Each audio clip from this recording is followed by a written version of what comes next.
ਸਭ ਤੋਂ ਪਹਿਲਾਂ ਤਾਂ ਮੈਨੂੰ ਇਸ ਗੱਲ ਦੀ ਖੁਸ਼ੀ ਹੈ ਕਿ ਅੱਜ ਇਹ ਦੌਰ ਅੱਗੇ ਵੱਧ ਰਿਹਾ ਹੈ। 1998 ਦੇ ਵਿੱਚ ਜਦੋਂ ਅਮਰ ਖਾਲਸਾ ਫਿਲਮ ਪਹਿਲੀ ਫਿਲਮ ਸੀ ਸ਼ੁਰੂ ਕੀਤੀ ਸੀ, ਉਸ ਵਕਤ ਸਿੱਖ ਇਤਿਹਾਸਕ ਫਿਲਮਾਂ ਦੀ ਸ਼ੁਰੂਆਤ ਕਰਨ ਦਾ ਮਾਣ ਵੀ ਗੁਰੂ ਦੀ ਕਿਰਪਾ ਦੇ ਨਾਲ ਸਾਨੂੰ ਮਿਲਿਆ। We were the first to start religious movies, Sikh historical movies. ਜਦੋਂ ਅਸੀਂ ਸ਼ੁਰੂਆਤ ਕੀਤੀ 1999 ਦੇ ਵਿੱਚ, ਮੈਨੂੰ ਉਹ ਦਿਨ ਯਾਦ ਨੇ ਕਿ ਜਦੋਂ ਇਹ ਕੰਮ ਸ਼ੁਰੂ ਕੀਤਾ ਸੀ, ਕੰਮ ਕੰਪਲੀਟ ਕਰ ਲੈਣ ਤੋਂ ਬਾਅਦ ਮੈਂ ਐਸੇ ਹਾਲਾਤ ਵਿੱਚ ਸੀ ਕਿ ਸਾਹਮਣੇ ਪ੍ਰਸ਼ਾਦਾ ਆਉਣਾ ਤੇ ਉਹ ਚੁੱਕ ਕੇ ਮੂੰਹ 'ਚ ਪਾਉਣ ਨੂੰ ਦਿਲ ਨਾ ਕਰਨਾ। ਕਾਰਨ ਐਸੇ ਹਾਲਾਤਾਂ ਦੇ ਐਸੇ ਮਤਲਬ ਰਿਸੋਰਸਿਸ ਦੀ ਘਾਟ ਔਰ ਪੋਜ਼ਿਟਿਵ ਆਫ ਫੰਡਸ ਦੀ ਜਿਹੜੀ ਇੱਕ ਹਾਲਾਤ ਸੀ ਬਣੀ ਹੋਈ, ਉਹਦੇ ਉਸ ਦੌਰ ਚੋਂ ਹੀ ਗੁਜ਼ਰੇ ਆ। ਲੇਕਿਨ ਮਨ ਦੇ ਵਿੱਚ ਇੱਕ ਗੱਲ ਸੀ ਕਿ ਸਿੱਖ ਇਤਿਹਾਸ ਨੂੰ ਔਰ ਸਿੱਖ ਵਿਚਾਰਧਾਰਾ ਨੂੰ ਵਿਸ਼ੇਸ਼ ਤੌਰ ਤੇ ਇੱਕ ਸਿੱਖ ਨਜ਼ਰੀਏ ਤੋਂ ਸੰਸਾਰ ਦੇ ਸਾਹਮਣੇ ਪੇਸ਼ ਕਰਨਾ, ਕਿਉਂਕਿ ਹਿਸਟਰੀ ਜਿਹੜੀ ਉਹ ਬੜੀਆਂ ਜ਼ਿਆਦਾ ਉਸਦੇ ਰਲਗੱਟਪੁਣ ਹੈ, ਬੜੀਆਂ ਜ਼ਿਆਦਾ ਉਹਦੇ ਮਿਸਕਨਸੈਪਸ਼ਨਸ, ਔਰ ਇਸ ਢੰਗ ਨਾਲ ਸਿੱਖ ਨੂੰ ਪੇਸ਼ ਕੀਤਾ ਜਾ ਰਿਹਾ ਮੀਡੀਆ ਦੇ ਵਿੱਚ ਅਦਰਵਾਈਜ਼, ਇਸ ਦੀ ਬਹੁਤ ਵੱਡੀ ਜ਼ਰੂਰਤ ਸੀ।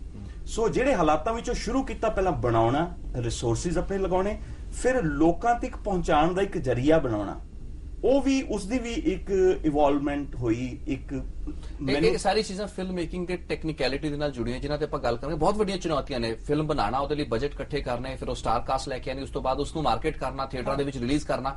ਅੱਜ ਇੱਕ ਬਹੁਤ ਲੌਂਗ ਟਰਮ ਗੇਮ ਹੈ, ਹਾਲਾਂਕਿ 40 ਲੱਖ ਤੇ ਬਜਟ ਨਾਲ ਜਿਹੜੀ ਫਿਲਮ ਬਣੀ ਹੈ, ਅਸੀਂ ਉਸ ਤੇ ਵੀ ਆਵਾਂਗੇ ਵੀ ਇਹਨੇ ਲਿਮਿਟਡ ਰਿਸੋਰਸਿਸ ਦੇ ਵਿੱਚ ਕੰਮ ਕਰਨਾ ਕਿੰਨਾ ਔਖਾ ਹੁੰਦਾ ਹੈ। ਮੈਂ ਇੱਥੇ ਥੋੜਾ ਡਾਇਵਰਟ ਹੁੰਦਾ ਸੁਖਵਿੰਦਰ ਸਿੰਘ ਸੇਖੋਂ ਕੋਲ ਆਵਾਂਗਾ, ਜਿਨ੍ਹਾਂ ਨੇ ਕਿ ਐਨੀਮੇਸ਼ਨ ਦਾ ਰਸਤਾ ਚੁਣਿਆ ਹੈਗਾ। ਸੁਖਵਿੰਦਰ ਸਿੰਘ ਜੀ, ਵਿਸਮਾਦ ਮੈਡੀਟੈਕ ਤੁਹਾਡਾ ਪ੍ਰੋਡਕਸ਼ਨ ਹਾਊਸ ਹੈ, ਤੁਸੀਂ 4 ਐਨੀਮੇਟਡ ਫਿਲਮਾਂ ਬਣਾ ਚੁੱਕੇ ਹੋ। ਜੇ ਮੈਨੂੰ ਯਾਦ ਹੈ, ਸਾਹਿਬਜ਼ਾਦੇ, ਰਾਈਜ਼ ਆਫ ਖਾਲਸਾ, ਸੁੰਦਰੀ ਤੇ ਭਾਈ ਤਾਰੂ ਸਿੰਘ, ਜਿਹੜੀ ਤੁਹਾਡੀ ਲੇਟੈਸਟ ਐਨੀਮੇਸ਼ਨ ਫਿਲਮ ਹੈ। ਮੈਂ ਹਰਦੀਪ ਸਿੰਘ ਜੀ ਤੋਂ ਵੀ ਜਾਨਣਾ ਚਾਹ ਰਿਹਾ ਸੀਗਾ, ਤੇ ਮੈਂ ਤੁਹਾਡੇ ਤੋਂ ਥੋੜਾ ਐਕਸਟੈਂਡ ਕਰਾਂਗਾ ਨਾ, ਤਾਂ ਮੈਂ ਬਾਅਦ ਚ ਆਵਾਂਗਾ ਵੀ ਕਿਵੇਂ ਦਾ ਰਿਸਪੌਂਸ ਰਿਹਾ। ਵੱਡਾ ਸਵਾਲ ਹੈ ਮਾਰਕੀਟ ਦੇ ਵਿੱਚ ਵਾਪਸੀ ਜਾਂ ਮੁਨਾਫੇ ਦੇ ਪੁਆਇੰਟ ਆਫ ਵਿਊ ਨਾਲ, ਜੋ ਕਿ ਫਿਲਮ ਮੇਕਰ ਦਾ ਇੱਕ ਮੇਨ ਗੋਲ ਹੁੰਦਾ ਹੈ, ਉਸ ਪੁਆਇੰਟ ਆਫ ਵਿਊ ਨਾਲ ਫਿਲਮਾਂ ਨੇ ਕਿਹੋ ਜਿਹਾ ਫੇਰ ਕੀਤਾ। ਜਦੋਂ ਅਸੀਂ ਇਹ ਪ੍ਰੋਜੈਕਟ ਸ਼ੁਰੂ ਕੀਤੇ ਸੀ, ਇਹ ਜਿਵੇਂ ਤੁਸੀਂ ਕਿ ਇਹ ਪ੍ਰੋਜੈਕਟ ਸਿਰਫ ਭਾਵਨਾ ਨਾਲ ਜੁੜੇ ਹੁੰਦੇ ਨੇ। ਇਹ ਮੁਨਾਫੇ ਦੀ ਸੋਚ ਨਾਲ ਚੱਲਾਂਗੇ ਤਾਂ ਸ਼ਾਇਦ ਪ੍ਰੋਜੈਕਟਸ ਨਾ ਚੱਲਣ, ਕਿਉਂਕਿ ਸਾਨੂੰ ਪਤਾ ਹੈ ਬਹੁਤ ਨਿਸ਼ ਮਾਰਕੀਟ ਹੈਗੀ ਹੈ, ਬਹੁਤ ਲਿਮਿਟਿਡ ਪ੍ਰੋਫਾਈਲ ਵਾਲੇ ਪੀਪਲ ਹੀ ਇਸ ਮੂਵੀਜ਼ ਨੂੰ ਵਾਚ ਕਰਨਗੇ, ਤੇ ਉਹਨਾਂ ਤੱਕ ਪਹੁੰਚਣਾ ਵੀ ਇੱਕ ਵੱਡੀ ਚੁਣੌਤੀ ਹੈ। ਤੇ ਅਸੀਂ ਮੁਨਾਫਾ ਤਾਂ ਸੋਚ ਕੇ ਤੁਰੇ ਨਹੀਂ ਸੀ, ਇਹ ਸੋਚ ਕੇ ਤੁਰੇ ਸੀ ਜੇ ਪਹਿਲੀ ਮੂਵੀ ਸਾਡੇ ਆਪਣੇ ਖਰਚੇ ਪੂਰੇ ਕਰ ਦੇਵੇ ਤੇ ਅਗਲੀ ਮੂਵੀਜ਼ ਬਣਾਵਾਂਗੇ। ਔਰ ਅਸੀਂ ਇੱਕ ਹੋਰ ਥੋੜਾ ਜਿਹਾ ਨਵਾਂ ਰਾਹ ਚੁਣਿਆ। ਇਸ ਤੋਂ ਪਹਿਲਾਂ ਮੂਵੀਜ਼ ਨਾਰਮਲੀ ਗੁਰਦੁਆਰਾ ਸਾਹਿਬ ਸਕਰੀਨ ਕੀਤੀਆਂ ਜਾਂਦੀਆਂ ਸੀਗੀਆਂ, ਤੇ ਉਸ ਤਰ੍ਹਾਂ ਰੈਵਨਿਊ ਰਿਸੋਰਸਿਸ ਜਿਹੜੇ ਹੁੰਦੇ ਸੀ ਉਹ ਬਣਦੇ ਸੀਗੇ। ਅਸੀਂ ਕਿਹਾ ਵੀ ਨਹੀਂ, ਅਸੀਂ ਇੱਕ ਮਾਈਂਡਸੈਟ ਤੁੜਵਾਉਣਾ ਹੈ, ਜਿਹੜੀ ਸਾਡੀ ਆਡੀਅנס ਹੈ, ਸਿੱਖ ਆਡੀਅנס ਦਾ ਵੀ, paid they should buy these movies when we are investing so much big money, ਐਨੇ ਵੱਡੇ ਵੱਡੇ ਪੈਸੇ ਖਰਚ ਕੇ। ਮੈਂ ਤੁਹਾਡਾ ਛੋਟਾ ਜਿਹਾ ਆਈਡੀਆ ਲੈਣਾ ਚਾਹਾਂਗਾ। ਤੁਸੀਂ 4 ਐਨੀਮੇਸ਼ਨ ਫਿਲਮਾਂ ਬਣਾਈਆਂ ਹੈਗੀਆਂ ਨੇ, ਕਿਸ ਕਿਸਮ ਦੀ ਲਾਗਤ ਇੱਕ ਐਨੀਮੇਸ਼ਨ ਫਿਲਮ? ਪਹਿਲੀ 2 ਮੂਵੀਜ਼ ਤੇ ਕਰੀਬ 45 ਤੋਂ 50 ਲੱਖ ਰੁਪਇਆ, ਉਸ ਤੋਂ ਅਗਲੀ ਸੁੰਦਰੀ ਤੇ ਸਾਡਾ ਕਰੀਬ 1.5 ਕਰੋੜ ਰੁਪਇਆ। 1.5 ਕਰੋੜ? ਹਾਂਜੀ। ਤੇ ਭਾਈ ਤਾਰੂ ਸਿੰਘ ਜੀ ਤੇ 1 ਕਰੋੜ 35 ਲੱਖ ਰੁਪਇਆ ਲੱਗਿਆ। 1 ਕਰੋੜ 35 ਲੱਖ। ਹਾਂਜੀ। ਤੇ ਅਸੀਂ ਪਹਿਲੀ 3 ਮੂਵੀਜ਼ ਨੂੰ ਡਾਇਰੈਕਟਲੀ ਅਸੀਂ ਹੋਮ ਵੀਡੀਓ ਤੇ ਰਿਲੀਜ਼ ਕੀਤਾ, ਮੈਨੇ DVDs ਤੇ VCDs। ਤੇ ਪਹਿਲੀ 2 ਮੂਵੀਜ਼ ਨੇ ਤਾਂ ਆਪਣੇ ਖਰਚੇ ਪੂਰੇ ਕਰਤੇ, ਕਿਉਂਕਿ ਉਹ ਪਹਿਲੀ ਵਾਰ ਆਈਆਂ ਸੀ, ਤੇ ਸ਼ਾਇਦ ਉਹ ਇੱਕ ਐਡਵਾਂਟੇਜ ਸੀਗਾ। ਪਰ ਉਹਨਾਂ ਦੀ ਪਪੂਲੈਰਿਟੀ ਤੋਂ ਇਹ ਸਾਨੂੰ ਨੁਕਸਾਨ ਹੋਇਆ ਵੀ ਅਗਲੀ ਮੂਵੀ ਸੁੰਦਰੀ ਵੇਲੇ ਪਾਇਰੇਸੀ ਬਹੁਤ ਜ਼ਿਆਦਾ। ਮੈਂ ਦੁਬਾਰਾ ਆਵਾਂਗਾ, ਸਾਡੇ ਨਾਲ ਹਰਦੀਪ ਜੀ ਬੈਠੇ ਨੇ, ਇੱਕ ਛੋਟਾ ਬ੍ਰੇਕ ਲੈ ਲੈਣਾ। ਬ੍ਰੇਕ ਤੋਂ ਬਾਅਦ ਬਹੁਤ ਮਲਟੀ ਡਾਇਮੈਂਸ਼ਨਲ ਚੁਣੌਤੀਆਂ ਹੈਗੀਆਂ ਨੇ, ਜਿਸ ਕਿਸਮ ਦੇ ਫੰਡਸ ਜਾਂ ਜਿਸ ਕਿਸਮ ਦੇ ਫਾਈਨੈਂਸ਼ੀਅਲ ਲੋੜਾਂ ਇਨਵੋਲਵਡ ਹੈਗੀਆਂ ਨੇ ਇਸ ਕਿਸਮ ਦੀ ਫਿਲਮ ਮੇਕਿੰਗ 'ਚ, ਉਹ ਆਪਣੇ ਵਿੱਚ ਚੁਣੌਤੀ ਹੈਗੀਆਂ। ਤੇ ਐਸੇ ਹਾਲਾਤ ਦੇ ਵਿੱਚ ਸੰਸਥਾਵਾਂ ਹੀ ਮਦਦਗਾਰ ਸਾਬਤ ਹੋ ਸਕਦੀਆਂ ਨੇ, ਮਦਦ ਕਰ ਸਕਦੀਆਂ ਨੇ, ਲੜ ਫੜ ਸਕਦੇ ਨੇ ਐਸੇ ਪ੍ਰੋਡਿਊਸਰ ਦਾ। ਬ੍ਰੇਕ ਤੋਂ ਬਾਅਦ ਵਾਪਸੀ ਤੇ ਸਾਡੀ ਗੱਲਬਾਤ ਅੱਗੇ ਵਧੇਗੀ। ਬ੍ਰੇਕ ਤੋਂ ਬਾਅਦ ਸਵਾਗਤ ਹੈ। ਪ੍ਰੋਗਰਾਮ ਮਸਲੇ ਵਿੱਚ ਸਾਡੀ ਗੱਲਬਾਤ ਹੋ ਰਹੀ ਹੈ ਪੰਜਾਬੀ ਧਾਰਮਿਕ ਸਿਨੇਮਾ। ਹਾਲ ਹੀ ਦੇ ਵਿੱਚ ਰਿਲੀਜ਼ ਹੋਈਆਂ ਕੁਝ ਐਸੀਆਂ ਫਿਲਮਾਂ ਜਿਨ੍ਹਾਂ ਵਿੱਚੋਂ ਬਾਬਾ ਬੰਦਾ ਬਹਾਦਰ ਉੱਤੇ SGPC ਵੱਲੋਂ ਪ੍ਰੋਡਿਊਸ ਕੀਤੀ ਗਈ ਉਹ ਫਿਲਮ, ਜਿਸ ਨੂੰ ਕਿ ਅਸੀਂ ਬੇਸ ਬਣਾ ਕੇ ਆਪਣੀ ਇਸ ਡਿਸਕਸ਼ਨ ਨੂੰ ਅੱਗੇ ਤੋਰ ਰਹੇ ਹਾਂ। ਪੰਜਾਬੀ ਧਾਰਮਿਕ ਸਿਨੇਮਾ, ਧਾਰਮਿਕ ਫਿਲਮਾਂ ਬਣਾਉਣਾ ਕੋਈ ਮਜ਼ਾਕ ਨਹੀਂ, ਕੋਈ ਐਡਾ ਸੌਖਾ ਕੰਮ ਨਹੀਂ ਹੈਗਾ। ਇਹ ਇੱਕ ਬਹੁਤ ਚੁਣੌਤੀ ਭਰਿਆ ਕੰਮ ਹੈ, ਤੇ ਭਾਵਨਾਤਮਕ ਤੌਰ ਨਾਲ ਜੁੜੇ ਹੋਏ ਲੋਕ ਹੀ ਅੱਜ ਦੀ ਤਰੀਕ ਵਿੱਚ ਇਹ ਫਿਲਮਾਂ ਨੂੰ ਬਣਾਉਣ ਦੀ ਆਪਾਂ ਕਹਿ ਸਕਦੇ ਹਾਂ ਜ਼ਰੂਰਤ ਕਰ ਰਹੇ ਨੇ, ਹਿਮਾਕਤ ਵੀ ਕਰ ਰਹੇ ਹੈਗੇ ਨੇ। ਸਾਡੇ ਲਈ ਇੱਕ ਪੈਨਲ ਮੌਜੂਦ ਹੈ, ਹਰਦੀਪ ਸਿੰਘ ਜੀ ਮੈਂਬਰ SGPC ਖੁਦ ਮੌਜੂਦ ਨੇ, ਜੋ ਕਿ ਫਿਲਮ ਪ੍ਰੋਡਿਊਸਰ ਵੀ ਹੈਗੇ ਨੇ। ਹਰਦੀਪ ਜੀ, ਤੁਹਾਡੀਆਂ ਫਿਲਮਾਂ ਜਿਹੜੀਆਂ 4 ਫਿਲਮਾਂ ਬਣੀਆਂ, ਤੁਸੀਂ ਦੱਸਿਆ ਵੀ ਮਤਲਬ ਖਾਨ ਦੇ ਲਾਲੇ ਪੈਣ ਵਾਲੀ ਨੌਬਤ ਆ ਚੁੱਕੀ ਸੀ 1999 ਤੇ ਤੁਸੀਂ ਫਿਲਮਾਂ ਬਣਾ ਰਹੇ ਹੋ। ਕਿਸ ਕਿਸਮ ਦੇ ਖਰਚੇ ਤੁਹਾਡੇ ਇਨਵੋਲਵਡ ਸੀ, ਕਿੰਨਾ ਕੁ ਬਜਟ ਸੀਗਾ? ਕਿਉਂਕਿ ਐਨੀਮੇਸ਼ਨ ਫਿਲਮ ਅਸੀਂ ਪਿਛਲੇ ਸੈਗਮੈਂਟ ਦੇਖਿਆ ਲਗਭਗ 45 ਤੋਂ 50 ਲੱਖ ਸ਼ੁਰੂਆਤ ਦੇ ਵਿੱਚ, ਤੇ ਹੁਣ ਲਗਭਗ 1.5-2 ਕਰੋੜ ਦੀਆਂ ਫਿਲਮਾਂ ਬਣ ਰਹੀਆਂ ਨੇ। ਮੁਨਾਫਾ ਦੇ ਰਿਟਰਨਸ ਕਿੱਥੇ ਹੈ? ਜੀ, ਮੈਂ ਜਿਸ ਤਰ੍ਹਾਂ ਦੱਸ ਰਿਹਾ ਕਿ ਜੋ ਸਾਡੀ ਸ਼ੁਰੂਆਤ ਸੀ ਉਹ ਅਸੀਂ ਟੈਲੀਫਿਲਮਸ ਤੋਂ ਕੀਤੀ। ਅਮਰ ਖਾਲਸਾ ਵਾਸ ਦਾ ਫਰਸਟ ਮੂਵੀ, ਸੈਕੰਡ ਸੀਗੀ ਧਰਮ ਦੀ ਚਾਦਰ ਗੁਰੂ ਤੇਗ ਬਹਾਦਰ ਸਾਹਿਬ ਜੀ ਦੇ ਸੰਬੰਧ ਵਿੱਚ, ਤੀਸਰੀ ਸੀ ਸ਼ਹੀਦਾਂ ਦੇ ਸਰਤਾਜ, ਤੇ ਚੌਥੀ ਇੱਕ ਫਿਲਮ ਜਿਹੜੀ ਹੈ ਪ੍ਰੋਫੈਸਰ ਮਨਜੀਤ ਸਿੰਘ ਜੀ ਸਾਬਕਾ ਜਥੇਦਾਰ ਸ਼੍ਰੀ ਅਕਾਲ ਤਖਤ ਸਾਹਿਬ, ਉਹਨਾਂ ਨੇ ਪ੍ਰੋਡਿਊਸ ਕੀਤੀ। ਕਬ ਗੱਲ ਲਾਵਾਂਗੇ ਉਸ ਨੂੰ ਡਾਇਰੈਕਟ ਕਰਨ ਦਾ ਤੇ ਐਕਟ ਕਰਨ ਦਾ ਜੋ ਹੈ ਮੇਰਾ ਮੌਕਾ ਮਿਲਿਆ ਹੈ ਮੈਨੂੰ।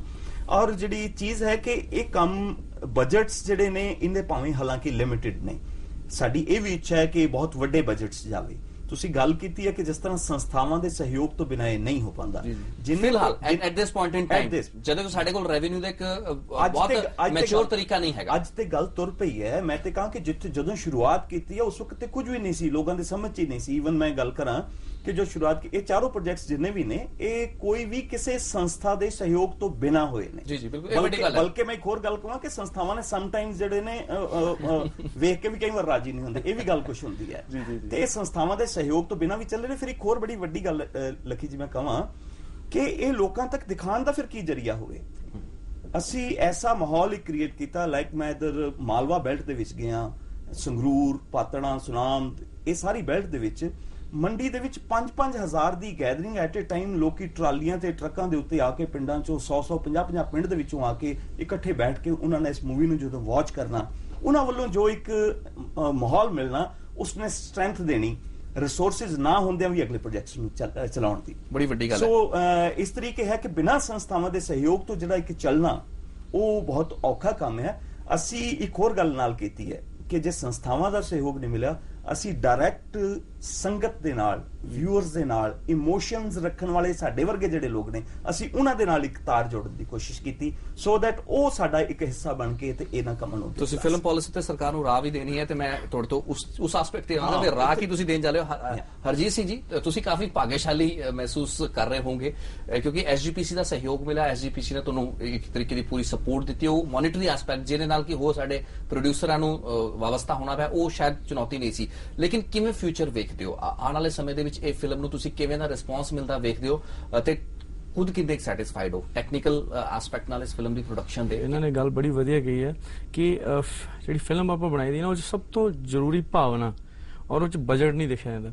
ਇਦਾਂ ਹੀ ਸਾਡੀ ਸਾਰੀ ਟੀਮ ਨੇ ਬਹੁਤ ਮਿਹਨਤ ਕੀਤੀ, ਉਹ 'ਚ ਅਸੀਂ ਬਜਟ ਨਹੀਂ ਦੇਖਿਆ, ਭਾਵਨਾਵਾਂ ਸੀ ਔਰ ਇੰਨਾ ਸਪੋਰਟ ਅਕਾਲ ਪੁਰਖ ਦੀ ਇੰਨੀ ਬਖਸ਼ਿਸ਼ ਹੋਈ ਕਿ ਇਹ ਮੌਕਾ ਸਾਨੂੰ ਮਿਲਿਆ ਔਰ ਇਸ ਕਰਕੇ ਅਸੀਂ ਬਹੁਤ ਖੁਸ਼ ਸੀ। ਔਰ ਅਸੀਂ given a chance in future, ਮੈਂ ਥੋੜਾ ਮੈਂ ਪ੍ਰੋਬ ਕਰਨਾ ਚਾਹ ਰਿਹਾ ਤੁਹਾਨੂੰ as a director, as a producer, as a director ਵੀ given a chance in future ਜੇ ਐਸਜੀਪੀਸੀ ਦੀ ਬੈਕਿੰਗ ਨਹੀਂ ਹੁੰਦੀ ਆਉਣ ਵਾਲੇ ਸਮੇਂ ਵਿੱਚ, ਕੀ ਤੁਸੀਂ ਇੰਡੀਵਿਜੂਅਲ ਲੈਵਲ ਤੇ ਐਸੀ ਕੋਈ ਫਿਲਮ ਬਣਾਉਣ ਬਾਰੇ ਸੋਚੋਗੇ, ਸੋਚਣਾ ਚਾਹੋਗੇ? ਯੈਸ, ਮੈਂ ਬਣਾਉਂਗਾ। ਈਵਨ ਮੈਂ ਸ਼ੁਰੂ ਵੀ ਕੀਤੀ ਸੀ ਜੱਸਾ ਸਿੰਘ ਰਾਮਗੜੀਆ ਤੇ ਅਸੀਂ ਫਿਲਮ ਕਰ ਰਹੇ ਹਾਂ। ਉਹ ਅਸੀਂ ਸਡਨਲੀ ਉਹ 'ਚ ਅਸੀਂ ਜ਼ਕਰੀਆ ਖਾਨ ਦਾ ਰੋਲ ਨਿਰਮਲ ਪਾਂਡੇ ਜੀ ਨੇ ਕੀਤਾ ਸੀ। ਉਹ ਅਸੀਂ 4 ਦਿਨ ਸ਼ੂਟ ਕੀਤਾ ਸੀ, ਸਡਨਲੀ ਉਹਨਾਂ ਦੀ ਹਾਰਟ ਅਟੈਕ ਨਾਲ ਡੈਥ ਹੋ ਗਈ ਤੇ ਉੱਥੇ ਪ੍ਰੋਜੈਕਟ ਰੁਕ ਗਿਆ ਤੇ ਅਸੀਂ ਹੁਣ ਉਹਨੂੰ ਥੋੜਾ ਰੀਸ਼ੂਟ ਕਰਨਾ ਪਏਗਾ ਸਾਨੂੰ। ਤੇ ਅਸੀਂ ਸਾਲ ਪਹਿਲਾਂ ਮੈਂ ਸ਼ੁਰੂ ਕੀਤੀ ਸੀ ਜੱਸਾ ਸਿੰਘ ਰਾਮਗੜੀਆ ਤੇ ਉਹ ਅਸੀਂ ਕੰਪਲੀਟ ਕਰਾਂਗੇ। ਉਹ ਤੁਹਾਡੇ ਆਪਣੇ ਸੋਰਸਸ ਉਹ ਆਪਣੇ ਰਿਸੋਰਸਸ ਦੇ ਬਹੁਤ ਵਧੀਆ। ਸੁਖਵਿੰਦਰ ਸਿੰਘ ਜੀ, ਤੁਸੀਂ ਪਿਛਲੇ ਸੈਗਮੈਂਟ 'ਚ ਪੈਰਿਸ ਦੀ ਗੱਲ ਵਿੱਚ ਛੱਡਤੀ ਸੀਗੀ। ਮੈਂ ਵੱਡਾ ਸਵਾਲ ਇੱਥੇ ਆਉਣਾ ਚਾਹਾਂਗਾ ਜਿਸ ਤਰੀਕੇ ਨਾਲ, ਜਿਸ ਰੋਸ਼ਨੀ 'ਚ ਅਸੀਂ ਭਾਵਨਾਤਮਕ ਜਾਂ ਜਿਵੇਂ ਸਪਿਰਿਟ ਦੀ ਗੱਲ ਕਰ ਰਹੇ ਐਜ਼ ਅ ਸਿੱਖ ਤੁਸੀਂ ਮਹਿਸੂਸ ਕੀਤਾ, ਫਿਲਮ ਬਣਾਈ, ਉਹਦਾ ਫਾਇਦਾ ਨੁਕਸਾਨ ਨਹੀਂ ਸੋਚਿਆ, ਲੇਕਿਨ ਸਟਿਲ ਵੈਂਟ ਅਹੈਡ। ਲੇਕਿਨ ਹੁਣ ਆਉਣ ਵਾਲੇ ਸਮੇਂ ਦੇ ਵਿੱਚ ਇੱਕ ਬਰੀਡ ਆਫ ਪ੍ਰੋਡਿਊਸਰ ਜਾਂ ਫਿਲਮ ਮੇਕਰਸ ਐਸੀ ਆਵੇ ਜੋ ਕਿ ਸ਼ਾਇਦ ਇਹਦੇ ਵਿੱਚ ਫਾਇਦੇ ਨੂੰ ਵੇਖੇ ਤੇ ਉਹਨੂੰ ਵੇਖਣਾ ਵੀ ਚਾਹੀਦਾ। As a film maker, as a technically viable project ਤੁਹਾਨੂੰ ਮੁਨਾਫਾ ਚਾਹੀਦਾ ਹੈਗਾ। ਇਹ ਮਾਈਂਡਸੈਟ ਤੇ ਲੋਕਾਂ ਦੀ ਸਾਈਕੀ ਨੂੰ ਵੀ ਬਦਲਣਾ ਪਏਗਾ ਵੀ ਤੁਸੀਂ ਫ੍ਰੀ ਫੰਡ ਦੇ ਵਿੱਚ ਧਾਰਮਿਕ ਫਿਲਮਾਂ ਜਾ ਕੇ ਵੇਖੋ। ਇਸ ਲਿਹਾਜ਼ ਨਾਲ ਤੁਸੀਂ ਕੋਈ ਕਲਚਰ ਬਿਲਡਅਪ ਹੁੰਦਾ ਵੇਖਦੇ ਹੋ ਜਾਂ ਸਿਰਫ ਸਾਨੂੰ ਐਸਜੀਪੀਸੀ ਦੀ ਸਬਸਿਡੀਜ਼ ਜਾਂ ਸੰਸਥਾਵਾਂ ਦੇ ਸੰਰਕਸ਼ਣ ਦੇ ਹੇਠ ਹੀ ਫਿਲਮਾਂ ਬਣਾਉਣੀਆਂ ਪੈਣੀਆਂ ਤੇ ਇੰਡੀਵਿਜੂਅਲ ਸਾਡੇ ਫਾਇਦੇ ਨੁਕਸਾਨ ਦੇ ਬਾਰੇ ਕੋਈ ਚਿੰਤਾ ਨਹੀਂ ਕਰੇਗਾ? ਜਿਹੜੇ ਤੱਕ ਸੰਸਥਾਵਾਂ ਦੇ ਸਹਿਯੋਗ ਦੀ ਗੱਲ ਹੈ ਉਹ ਤਾਂ ਸਾਨੂੰ ਮਿਲਿਆ ਕੋਈ ਨਹੀਂ ਕਦੇ ਵੀ, ਤੇ ਜੇ ਅਪਰੋਚ ਕੀਤੀ ਹੈ ਤਾਂ ਉਹਦੇ 'ਚ ਨਿਰਾਸ਼ਾ ਹੀ ਹੋਈ ਹੈ। ਇੱਕ ਵੱਡੀ ਸੰਸਥਾ ਨੇ ਸਾਡੇ ਨਾਲ ਇੱਕ ਡੀਲ ਕੀਤੀ ਸੀ ਤੇ ਉਹ ਵੀ ਹਾਫਵੇ ਛੱਡ ਕੇ ਮੁੜ ਕੇ ਉਹ DVD ਸਾਨੂੰ ਵਾਪਸ ਚੱਕਣੀਆਂ ਪਈਆਂ। ਤੇ ਇਹ ਸੰਸਥਾਵਾਂ ਦਾ ਸਾਡਾ ਤਾਂ ਜਿਹੜਾ ਐਕਸਪੀਰੀਅੰਸ ਹੈ ਬਹੁਤ ਹੀ ਮਾੜਾ ਰਿਹਾ।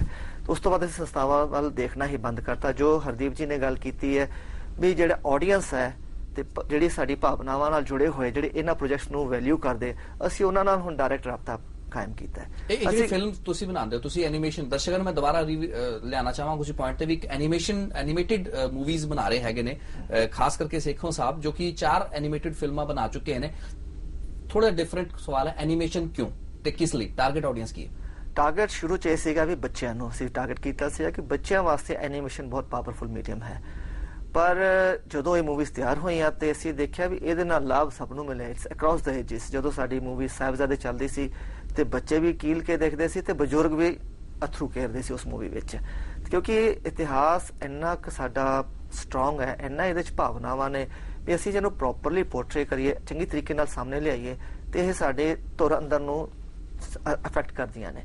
ਸੋ ਸ਼ੁਰੂ ਤਾਂ ਅਸੀਂ ਓਬਵੀਅਸਲੀ ਬੱਚਿਆਂ ਨੂੰ ਸਮਝ ਕੇ ਕੀਤਾ ਸੀਗਾ, ਪਰ ਹੁਣ ਇਹ ਲੱਗਦਾ ਵੀ ਇਤਿਹਾਸ ਜਿਹੜਾ ਹੈਗਾ ਇਹ ਸਾਡੀ ਕੌਮ ਵਾਸਤੇ ਇੱਕ ਚੈਲੰਜ ਬਣਿਆ ਹੋਇਆ ਹੈ। ਕੌਮ ਇਤਿਹਾਸ ਤੋਂ ਟੁੱਟਦੀ ਜਾ ਰਹੀ ਹੈ ਔਰ ਅਸੀਂ ਚਾਹੁੰਦੇ ਹਾਂ ਵੀ ਉਹ ਰੋਲ ਮਾਡਲਸ ਦੁਬਾਰਾ ਸਾਡੇ ਸੁਰਜੀਤ ਹੋਣ ਸਾਡੇ ਘਰਾਂ ਵਿੱਚ, ਤੇ ਇਹ ਸਾਰਿਆਂ ਨੂੰ ਹੀ ਅਕ੍ਰੋਸ। ਜੇ ਹੁਣ ਤੁਸੀਂ ਭਾਈ ਤਾਰੂ ਸਿੰਘ ਜੀ ਵਾਲੀ ਮੂਵੀ ਦੀ ਗੱਲ ਕਰੀਏ, ਲੇਟੈਸਟ ਮੂਵੀ ਹੈ। ਹਾਂਜੀ, ਤੁਸੀਂ ਇਹ ਫਿਲਮਾਂ ਨੂੰ, ਮੈਨੂੰ ਵੀ ਪਤਾ ਲੱਗਾ ਤੁਸੀਂ ਫਿਲਮਾਂ ਨੂੰ ਵੱਖ-ਵੱਖ ਥੀਏਟਰ ਜਾ ਕੇ ਸਪੈਸ਼ਲ ਸਕਰੀਨਿੰਗ ਕਰ ਰਹੇ ਹੋ। ਹਾਂਜੀ, ਡਰ ਹੈ ਤੁਹਾਨੂੰ ਵੀ ਪਾਇਰੇਸੀ ਹੋ ਰਹੀ ਹੈ ਤੁਹਾਡੇ ਕੇਸ ਨਾਲ? ਐਸੇ ਕੇਸਿਸ ਹੋਏ ਨੇ ਜਦੋਂ ਤੁਹਾਡੀ ਫਿਲਮਾਂ ਪਾਇਰੇਸੀ ਦਾ ਸ਼ਿਕਾਰ ਹੋਈਆਂ? ਜੀ, ਕਿਉਂਕਿ ਮੈਂ ਪਿਛਲੇ ਸੈਗਮੈਂਟ ਦੱਸ ਰਿਹਾ ਸੀ, ਤੀਸਰੀ ਮੂਵੀ ਸੁੰਦਰੀ ਵੇਲੇ ਸਾਡਾ ਕਾਫੀ ਸਾਨੂੰ ਨੁਕਸਾਨ ਹੋਇਆ ਕਿਉਂਕਿ ਉਹਦੀ ਪਾਇਰੇਸੀ ਬਹੁਤ ਰੈਂਪੈਂਟ ਸੀਗੀ। ਜੇ ਪਹਿਲੀ ਮੂਵੀ ਦੇ ਅਸੀਂ 20,000 DVDs ਵੇਚੀਆਂ ਤੇ ਸੁੰਦਰੀ ਦੀਆਂ ਸਿਰਫ 5,000 ਵਿਕੀਆਂ ਤੇ ਸਾਡੇ ਖਰਚੇ ਪੂਰੇ ਨਹੀਂ ਹੋ ਪਾਏ। ਤੇ ਸੁੰਦਰੀ ਵਿੱਚ ਅਸੀਂ ਐਕਸਪੈਰੀਮੈਂਟ ਕੀਤਾ ਸੀਗਾ ਟਿਕਟਡ ਸ਼ੋਜ਼ ਦਾ ਟੋਰਾਂਟੋ ਵਿੱਚ ਤੇ ਕੁਝ ਹੋਰ ਵੱਡੇ ਸ਼ਹਿਰਾਂ ਵਿੱਚ ਨਾਰਥ ਅਮਰੀਕਾ ਦੇ। ਤੇ ਭਾਈ ਤਾਰੂ ਸਿੰਘ ਦੇ ਕੇਸ ਵਿੱਚ ਅਸੀਂ ਫਿਰ ਇਹ ਸਾਡੇ ਵੇਖੋ ਸਵਾਗਤ ਹੈ ਪ੍ਰੋਗਰਾਮ ਮਸਲੇ ਵਿੱਚ। ਗੱਲ ਹੋ ਰਹੀ ਹੈ ਪੰਜਾਬੀ ਧਾਰਮਿਕ ਸਿਨੇਮਾ। ਹਾਲ ਵਿੱਚ ਹੀ ਰਿਲੀਜ਼ ਹੋਈ ਫਿਲਮ ਬਾਬਾ ਬੰਦਾ ਸਿੰਘ ਬਹਾਦਰ SGPC ਵੱਲੋਂ ਪ੍ਰੋਡਿਊਸ ਕੀਤੀ ਗਈ, ਲੇਕਿਨ ਅੱਜ ਅਸੀਂ ਪੈਨਲ ਤੇ ਗੱਲ ਕਰ ਰਹੇ ਹਾਂ ਇੰਡੀਵਿਜੂਅਲ ਪ੍ਰੋਡਿਊਸਰ ਜੇ ਖੁਦ ਐਸੀ ਧਾਰਮਿਕ ਫਿਲਮਾਂ ਬਣਾਉਂਦੇ ਹੈਗੇ ਨੇ, ਉਹਨਾਂ ਦੇ ਸਾਹਮਣੇ ਕਿਸ ਕਿਸਮ ਦੀਆਂ ਦਿੱਕਤਾਂ ਤੇ ਕੀ ਸੰਘਰਸ਼ ਹੈਗਾ ਜਿਸ ਦੇ ਵਿੱਚ ਉਹਨਾਂ ਨੂੰ ਗੁਜ਼ਰਨਾ ਪੈਂਦਾ ਹੈਗਾ। ਸਾਡੇ ਨਾਲ ਪੈਨਲ ਦੇ ਵਿੱਚ ਉਹ ਸਭ ਰੈਲੇਵੈਂਟ ਲੋਕ ਮੌਜੂਦ ਹੈਗੇ ਨੇ ਜਿਨ੍ਹਾਂ ਨੇ ਕਿਹੋ ਜਿਹੀ ਫਿਲਮਾਂ ਨੂੰ ਪ੍ਰੋਡਿਊਸ ਕੀਤਾ ਹੈ ਤੇ ਉਸ ਸਾਰੇ ਜਿਹੜੇ ਮੋਨਿਟਰੀ ਜ਼ੋਖਿਮ ਆਪਾਂ ਕਹਿ ਸਕਦੇ ਹਾਂ ਉਹਨਾਂ ਨੂੰ ਚੁੱਕਿਆ ਹੈਗਾ। ਹਰਦੀਪ ਸਿੰਘ ਜੀ ਸਾਡੇ ਨਾਲ ਮੈਂਬਰ SGPC ਮੌਜੂਦ ਹੈਗੇ ਨੇ ਜੋ ਕਿ ਉਸ ਕਮੇਟੀ ਦੇ ਮੈਂਬਰ ਵੀ ਨੇ ਜੋ ਕਿ ਕਲਚਰ ਪਾਲਿਸੀ ਤੇ ਪੰਜਾਬ ਦੇ ਵਿੱਚ ਫਿਲਮ ਪਾਲਿਸੀ ਕੀ ਹੋਣੀ ਚਾਹੀਦੀ ਹੈ ਸਰਕਾਰ ਨੂੰ ਰਾਹ ਦੇਣ ਲਈ ਬਣੀ ਹੈਗੀ ਹੈ। ਹਰਦੀਪ ਜੀ, ਤੁਹਾਡੇ ਤੋਂ ਜਾਣਨਾ ਚਾਹਾਂਗੇ ਸੰਘਰਸ਼ ਦੀ ਗੱਲ ਅਸੀਂ ਸਾਰਿਆਂ ਨੇ ਕੀਤੀ, ਤੁਸੀਂ ਖੁਦ ਭੁਗਤ ਭੋਗੀ ਰਹੇ ਹੋ ਜਿਸ ਕਿਸਮ ਦੀ ਚੁਣੌਤੀਆਂ ਤੁਹਾਨੂੰ ਸਾਹਮਣੇ ਰਹੀਆਂ। ਆਪਾਂ ਬਾਰ-ਬਾਰ ਗੱਲ ਕੀਤੀ ਕਿ ਇਮੋਸ਼ਨਲ ਅਪੀਲ ਦੇ ਉੱਤੇ ਐਸਾ ਕੋਈ ਵੀ ਪ੍ਰੋਡਿਊਸਰ ਜੋ ਧਾਰਮਿਕ ਪੰਜਾਬੀ ਸਿਨੇਮਾ ਜਾਂ ਫਿਲਮ ਬਣਾਉਂਦਾ ਹੈਗਾ ਉਹ ਇੱਕ ਇਮੋਸ਼ਨਲ ਅਪੀਲ ਉਹਦਾ ਆਖਰੀ ਮਾਤਰ ਜ਼ਰੀਆ ਹੁੰਦਾ ਹੈਗਾ ਸਸਟੇਨੈਂਸ ਦਾ, ਉਹਦੀ ਲਿਵੇਬਿਲਿਟੀ ਦਾ। ਤੁਹਾਡੇ ਤੋਂ ਜਾਣਨਾ ਚਾਹਾਂਗੇ ਸਰਕਾਰ ਨੂੰ ਕੀ ਰਾਹ ਦੇਣਾ ਚਾਹੋਗੇ ਐਜ਼ ਅ ਪਾਲਿਸੀ ਮੇਕਰ ਵੀ ਤੁਸੀਂ ਹੁਣ ਇਨਵੋਲਵਡ ਹੋ ਸਰਕਾਰ ਦੇ ਨਾਲ ਇਸ ਪ੍ਰੋਸੈਸ ਦੇ ਵਿੱਚ। ਸੋ ਵਾਟ ਵੁੱਡ ਬੀ ਯੋਰ ਸੁਜੈਸ਼ਨ? ਸੰਸਥਾਵਾਂ ਅੱਗੇ ਆਉਣ, ਸਰਕਾਰ ਅੱਗੇ ਆਵੇ ਜਾਂ ਲੋਕਾਂ ਦੇ ਵਿੱਚ ਕੋਈ ਕਲਚਰ ਪੈਦਾ ਕੀਤਾ ਜਾਵੇ ਵੀ ਪੈਸਾ ਪੇ ਕਰੋ ਤੇ ਧਾਰਮਿਕ ਫਿਲਮਾਂ ਵੀ ਵੇਖੋ? ਪਹਿਲੀ ਚੀਜ਼ ਤਾਂ ਹੈ ਕਿ ਇਮੋਸ਼ਨ ਦੀ, ਕੁਝ ਇਮੋਸ਼ਨ ਨਾਲ ਜੁੜਿਆ ਕੰਮ ਕਰਨਾ ਔਰ ਕੁਝ ਇਮੋਸ਼ਨ ਨੂੰ ਐਕਸਪਲੋਇਟ ਕਰਨਾ, ਇਹ ਦੋ ਵੱਖ-ਵੱਖ ਚੀਜ਼ਾਂ ਨੇ। ਇੱਕ ਇਮੋਸ਼ਨ ਨਾਲ ਜੁੜ ਕੇ ਕੰਮ ਕਰਨਾ, ਇੱਕ ਇਮੋਸ਼ਨ ਨੂੰ ਐਕਸਪਲੋਇਟ ਕਰਨਾ, ਔਰ ਇਹ ਦੋਵੇਂ ਚੀਜ਼ਾਂ ਪੈਰਲਲ ਚੱਲਦੀਆਂ ਨੇ। 99 ਜਦੋਂ ਮੈਂ ਜ਼ਿਕਰ ਕਰ ਰਿਹਾ ਕਿ ਸ਼ੁਰੂਆਤ ਕੀਤੀ ਕਿ ਇਹ ਆਪਾਂ ਫਿਲਮਸ ਬਣਾਉਣੀਆਂ ਨੇ, ਉਸ ਵਕਤ ਪੰਜਾਬ ਸਰਕਾਰ ਨੇ ਕਿਹਾ ਜੀ ਅਸੀਂ ਰਾਮਾਨੰਦ ਸਾਗਰ ਜੀ ਤੋਂ ਤੇ ਹੋਰ ਜਿਹੜੇ ਰਿਨਾਊਂਡ ਪ੍ਰੋਡਿਊਸਰਸ ਬੰਬੇ ਦੇ ਨੇ ਉਹਨਾਂ ਤੋਂ ਫਿਲਮਸ ਬਣਾਵਾਂਗੇ। 40 ਜਿਹੜੇ ਨੇ ਪ੍ਰੋਜੈਕਟਸ ਪਾਈਪਲਾਈਨ ਚ ਆ ਗਏ ਪੰਜਾਬ ਸਰਕਾਰ ਦੀ ਤੇ SGPC ਦੀ, ਲੇਕਿਨ ਇੱਕੋ ਪ੍ਰੋਜੈਕਟ ਜਿਹੜਾ ਹੈਗਾ ਉਹ ਸਾਡਾ ਅਮਰ ਖਾਲਸਾ ਬਿਨਾਂ ਕਿਸੇ ਸਰਕਾਰੀ ਤੇ SGPC ਦੇ ਸਹਿਯੋਗ ਤੋਂ ਬਣਿਆ। ਇੱਕ ਪ੍ਰੋਜੈਕਟ ਹੋਰ ਮੰਗਲ ਢਿੱਲੋਂ ਦਾ ਜਿਹਨੂੰ 24 ਲੱਖ ਰੁਪਏ ਉਦੋਂ ਸਰਕਾਰ ਨੇ ਦਿੱਤਾ ਤੇ ਇੱਕ ਉਹ ਬਣਿਆ। ਔਰ ਉਹ ਫੇਰ ਕੀ ਹੈ ਕਿ ਜਿਹੜਾ ਇਮੋਸ਼ਨ ਦੇ ਤਹਿਤ ਕੀਤਾ ਉਸ ਦੇ ਵਿੱਚ ਮੁਸ਼ਕਲਾਂ ਆਉਂਦੀਆਂ ਨੇ ਤੇ ਜੇ ਕੁਝ ਢੰਗ ਨਾਲ ਕੁਝ ਕਰ ਲਿੱਤਾ ਜਾਵੇ ਫਿਰ ਬੜੀਆਂ ਗੱਲਾਂ ਹੋ ਜਾਂਦੀਆਂ ਨੇ। ਇਹ ਮੁਸ਼ਕਲਾਤਾਂ ਦਾ ਵੀ ਦੋਵਾਂ ਤਰ੍ਹਾਂ ਦਾ ਢੰਗ ਹੈ ਤੇ ਜਿਹੜਾ ਇੱਕ ਆਮ ਪਬਲਿਕ ਦੇ ਵਿੱਚ ਜਾਣਾ ਜਾਂ ਥੀਏਟਰ ਤੱਕ ਜਾਣਾ ਜਾਂ ਜਿਸ ਨੂੰ ਕਮਰਸ਼ੀਅਲ ਐਂਗਲ ਤੋਂ ਸੋਚ ਕੇ ਕੀਤਾ ਜਾਂਦਾ ਉਸ ਦੇ ਲਈ ਤਾਂ ਬੜੀਆਂ ਸੰਭਾਵਨਾਵਾਂ ਹਨ। ਉਸ ਦੇ ਲਈ ਪਹਿਲਾਂ ਹੀ ਜਿਹੜੇ ਨੇ ਆਪਣੇ ਪਹਿਲਾਂ ਹੀ ਪ੍ਰੋਡਿਊਸਰਸ ਜਾਂ ਜਿਹੜੇ ਫਾਈਨੈਂਸੀਅਰਸ ਨੇ ਉਹ ਪਹਿਲਾਂ ਇੰਗੇਜ ਕਰਕੇ ਤਦ ਕੀਤਾ ਜਾਂਦਾ। ਲੇਕਿਨ ਜਿਸ ਤਰ੍ਹਾਂ ਸੁਖਵਿੰਦਰ ਜੀ ਨੇ ਗੱਲ ਕੀਤੀ, ਸੁਖਵਿੰਦਰ ਜੀ ਦਾ ਜਾਂ ਸਾਡਾ ਜਿਹੜਾ ਇਸ ਤਰੀਕੇ ਦੇ ਪ੍ਰੋਜੈਕਟਸ ਨੇ ਇਹ ਇਮੋਸ਼ਨ ਨਾਲ ਵੱਧ ਜੁੜੇ ਹੋਏ ਨੇ, ਇਹਨਾਂ ਦੀ ਇੱਕ ਡਿਫਰੈਂਟ ਮੁਸ਼ਕਲਾਤਾਂ ਨੇ ਔਰ ਮੁਸ਼ਕਲਾਤਾਂ ਦੇ ਨਾਲ